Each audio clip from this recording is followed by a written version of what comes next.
Saudara, sedikitnya 10 unit sepeda motor diamankan Polsek Darul Ibarah karena terlibat aksi balap liar di kawasan tersebut. Seluruhnya diamankan dari para pelaku yang umumnya pelajar sekolah menengah atas.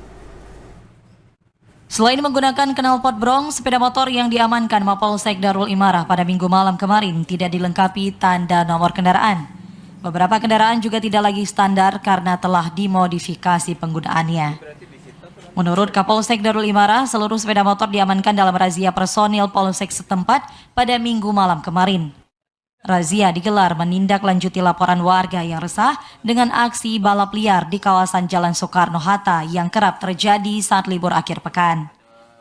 Tidak hanya menimbulkan kebisingan, aksi ini juga membahayakan pengguna jalan lainnya, termasuk para pelaku. Orang tua juga diminta memperketat pengawasan anak-anak mereka agar tidak terlibat dalam aksi balap liar.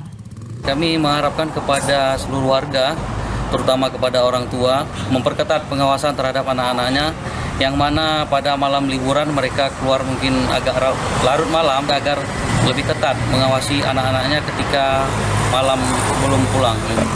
Baik, untuk aksi pengejaran kita biasanya melakukan apel jam 11 malam.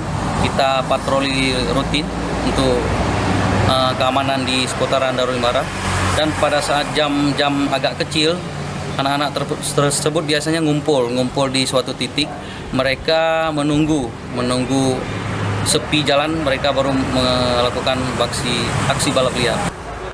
Hingga saat ini sejumlah barang bukti sepeda motor masih berada di Mapolsek Darul Imarah. Seluruhnya akan dikembalikan kepada para pemiliknya setelah dilengkapi dengan knalpot standar beserta surat-surat kepemilikan yang sah.